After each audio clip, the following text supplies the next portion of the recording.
Welcome to Tales by Jin. I'm Jin, and you're listening to the Tales of Lux and Cor Gwyndolyn series. This is Adulthood Part 4, the 10th episode in the series. Sit back, relax, and let yourself be whisked away as we return to the world of Tenebrae to follow Gwyndolyn on her continued adventures in the Dragon Wastes of Cor and beyond.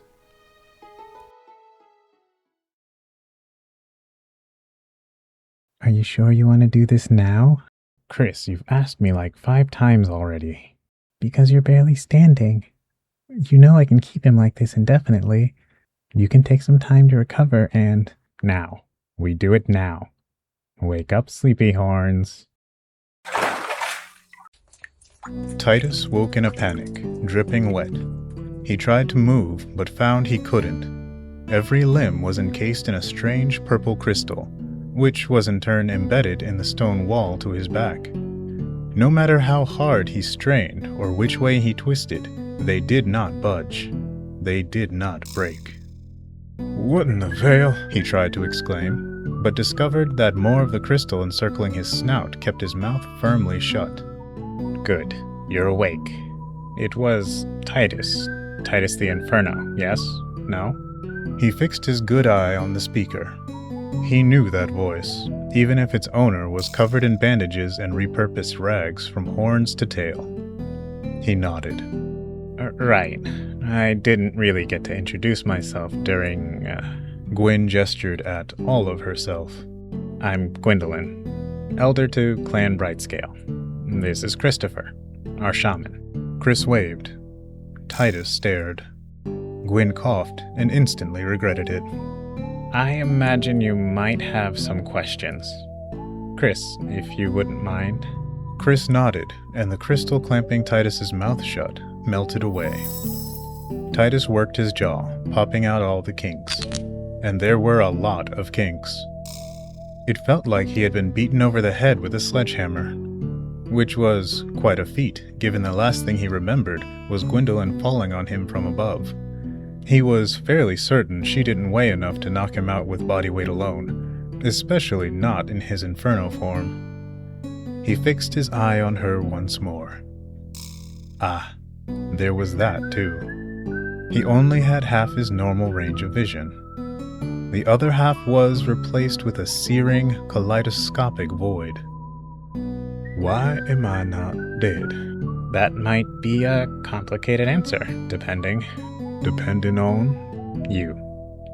For now, though, it's because I didn't want to kill you then, and I don't want to now, either. That's so. Well, if it's all the same to you, if we could just get this over with, I'd be much obliged. Why? Titus rolled his neck, taking in his body and his surroundings. Apart from his eye, and the mother of all headaches, he was mostly whole. But that didn't count for much in whatever barren hole he found himself in now. Well, Miss Gwyndolyn. Gwyndolyn, I can't go back like this. I'd get torn to pieces like a rabbit at hoppy feeding time. There are those back where I'm from that have been itching to prove they're better than me. Titus the Inferno, right? A title isn't just some dandy accolade where I'm from. It's a target. No, there's no life for me going back there. Not like this. So, if you wouldn't mind... Then don't go back. Titus cocked his head to the side. Don't go? Then what do you propose I do then? Wander the waste while I slowly, and very painfully, mind you, starve to death for a week if I'm lucky? No thank you, Gwyndolyn. Rather you just put me out of my misery right here, right now, and save me the trouble. What is with... Gwyn took as deep a breath as she could manage and sighed. Look, stupid. You don't have to die. I don't want to kill you. You understand how much of a waste that would be, yes? No? What is it you're wanting to say, Gwyndolyn? I'm saying you can stay here, with us. Become part of our clan. Become part of? Laughter built in Titus's throat, a low, deep rumbling that grew in tempo and fervor with every passing moment. Part of your clan? You're joking. You gotta be joking, right? Ha, me, join your clan? You gotta be pulling my tail out here.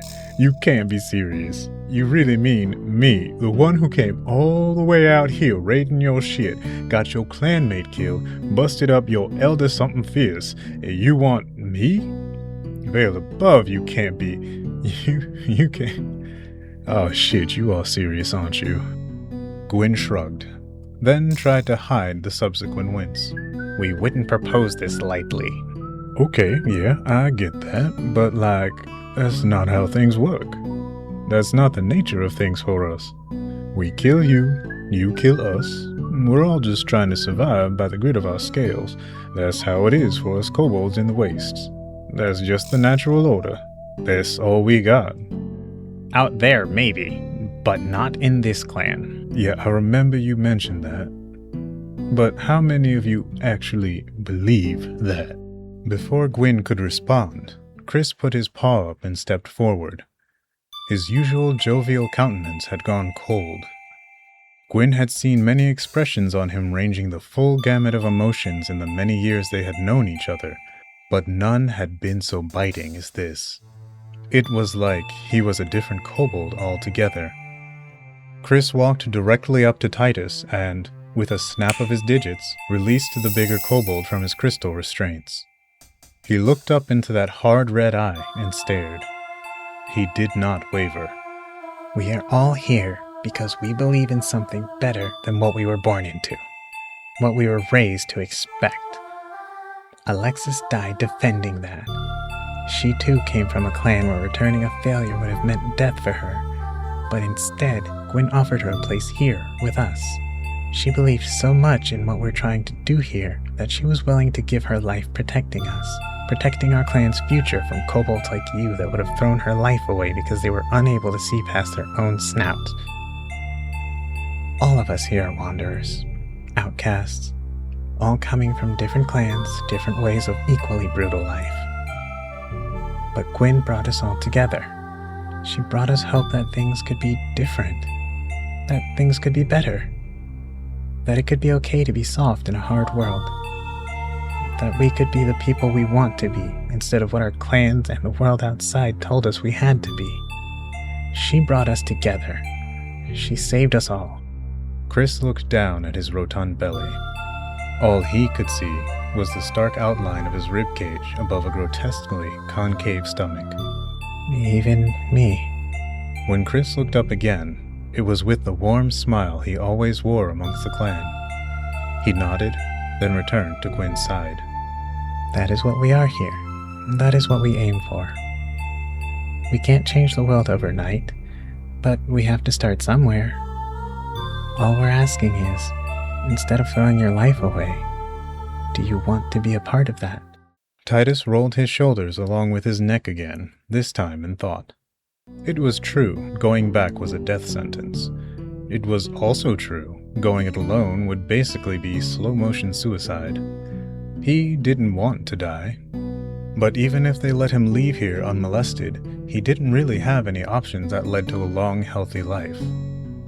Not that that was something often afforded to kobolds, but if what this shaman was saying was true, it was a sight better chance than anything else on offer. It was a harsh, cruel, and very short world out there for a lonely kobold. Titus flexed his claws, then put one up to his missing eye. It was bandaged. Let's say I accept your offer and become part of Clan... Brightscale. Thank you, Gwyn. She cleared her throat. Gwyndolyn. Yes, my apologies. Let's say I join Clan Brightscale. What's the catch? Catch? I wouldn't call it a catch, but you'd have a role to fulfill to help contribute to the clan's health and growth. And that would be... Guard. Protector. Let no harm come to this clan, your new family. Especially in my absence. A wise kobold once said, I can't be everywhere and do everything all the time. So you will be my claws to protect our own here, where I am not. I can do that. And you'll teach me how you used your magic to make yourself bigger and stronger. Don't actually know if that's a learnable thing, but heck, we can try. Also, you'll be my mate. Titus narrowed his eye at Gwyndolyn, held up a claw, then scratched his chin. Hold on a second now, I think I misheard. Run that last one by me again. You will be my mate. Your what? No, I heard you. I'm just not sure I believe what I'm hearing. Your mate? This is someone you just met. Someone that nearly killed you, that you nearly killed. Yes? Why? Do you have a mate back in the clan you came from, or...? No, no, but isn't there like some sort of courting period, or the elders decide mating pairs, or... I am an elder. Shit, you are, aren't you? Titus. Bandaged up as she was, Gwyn still managed to saunter up to the imposing kobold. I won't force you into being my mate, but the way you came into this clan is a bit, different than the rest. You're the first one to become part of us after initially attacking us. Naturally, there will be some distrust at your presence. Me taking you as my mate demonstrates to the clan that I trust you. I trust what we are deciding here and now, and that you will remain true to your word. So even if they don't trust you at first, you have their trust through me. Because by making you my mate in this way, I am declaring to the clan that whatever they may feel, you are my responsibility. Besides, Gwyn curled a single claw in, indicating for Titus to bend lower. He did so, and she touched her forehead to his. After our fight, I think I might like you.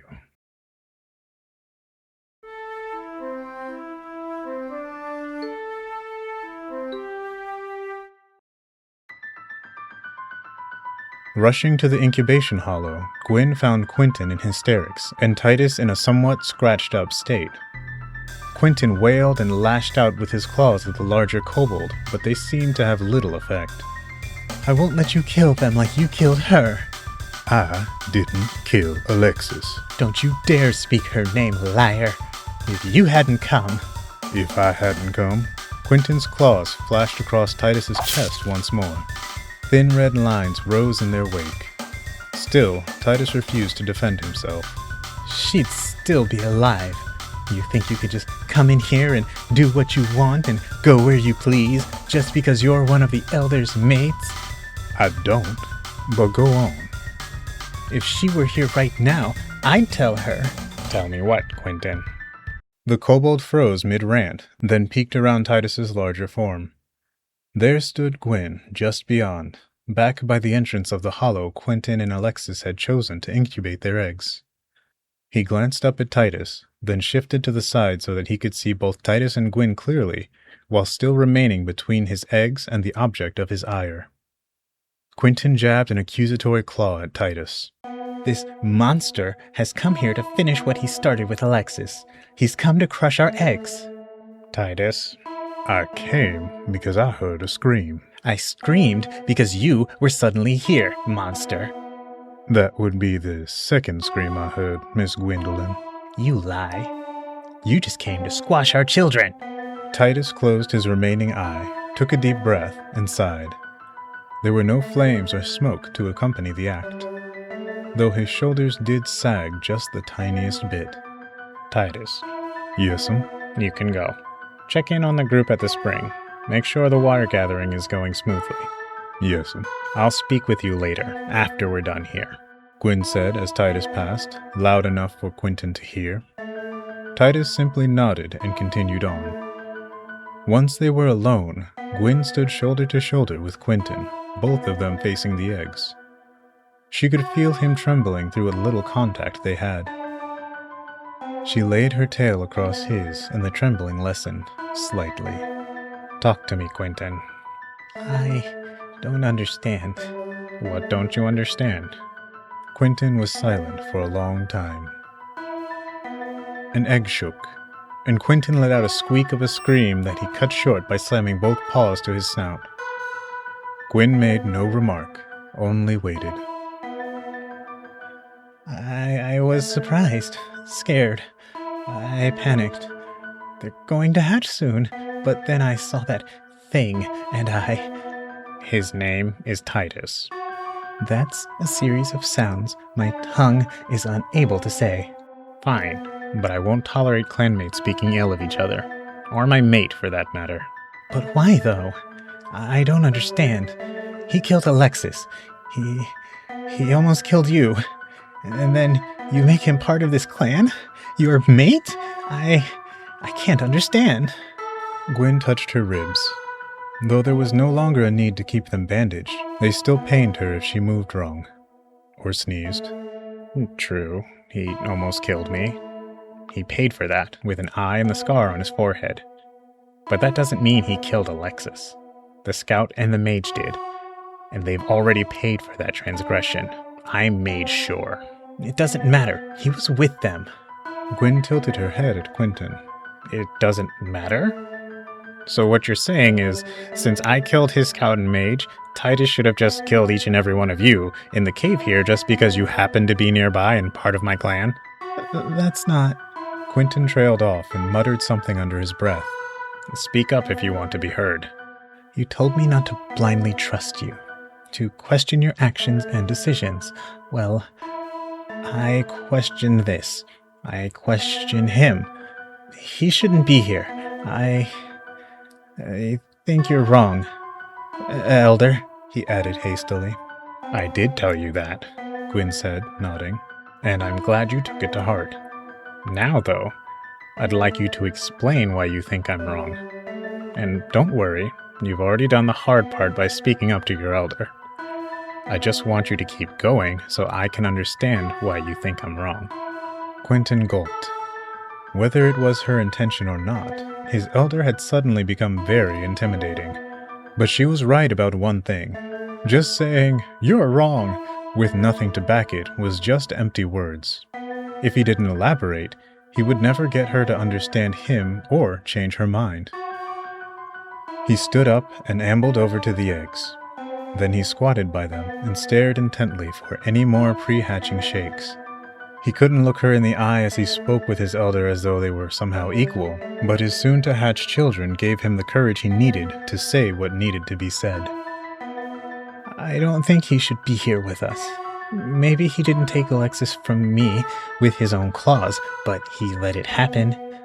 He also burned away a lot of our water and some of the woods around the spring, leaving us more exposed and tighter on resources. And he almost took our elder from us. She's the only one strong enough to protect us all. Without her, all of us would be... Alexis would have been...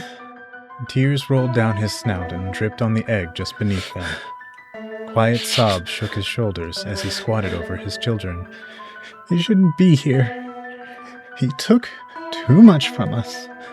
He doesn't deserve a place among us.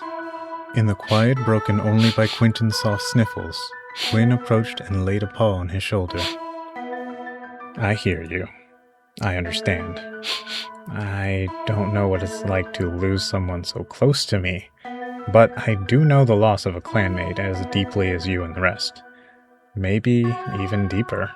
Gwyn crouched next to Quentin, keeping her paw on his shoulder as she too kept vigil over the eggs.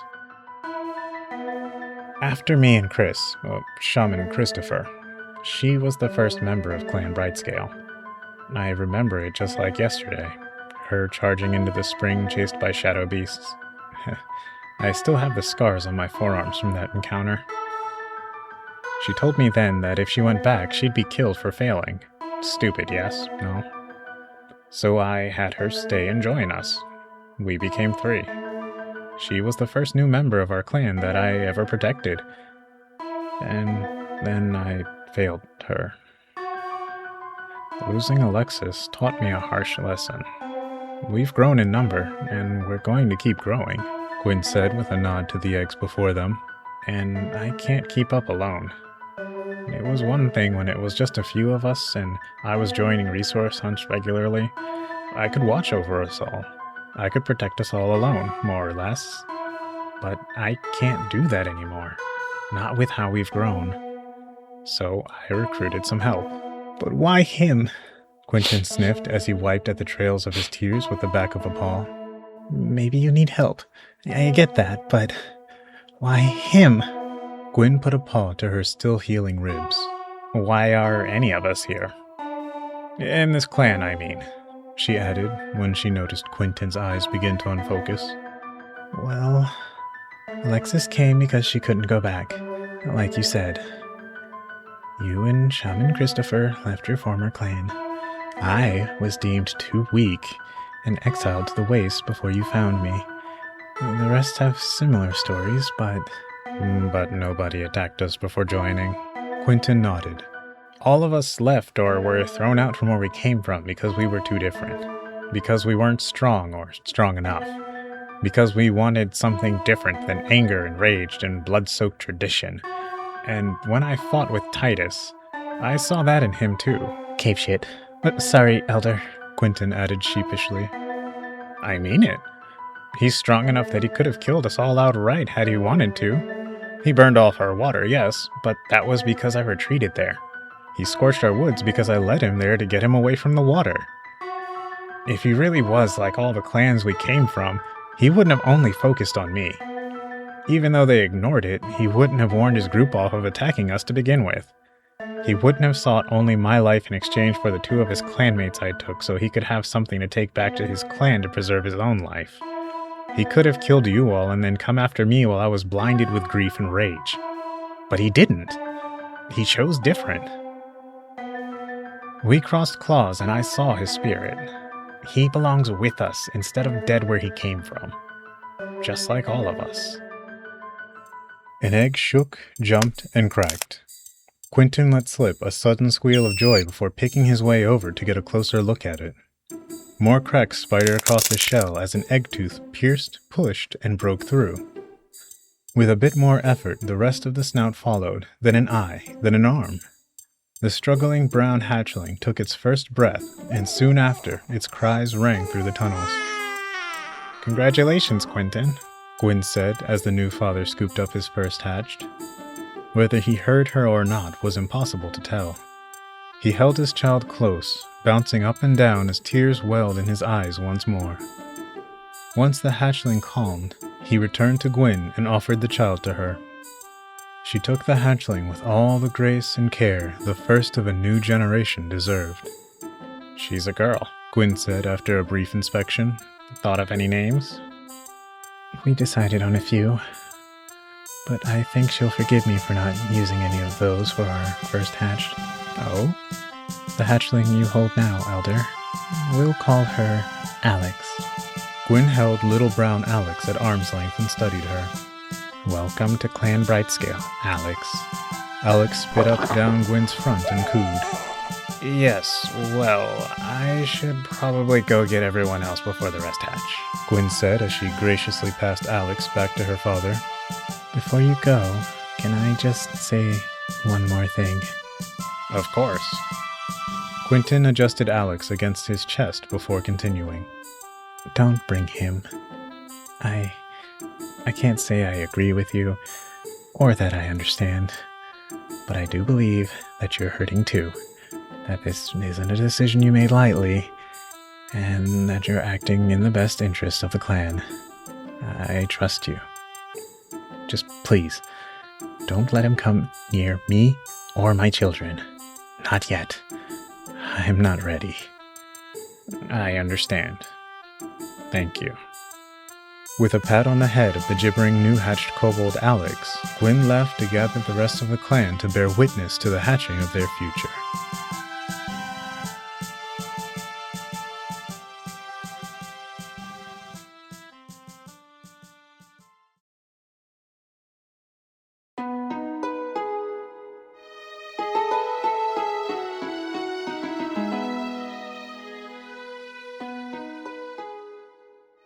Thank you for listening to this episode of Tales of Lux and Cor, Gwyndolyn.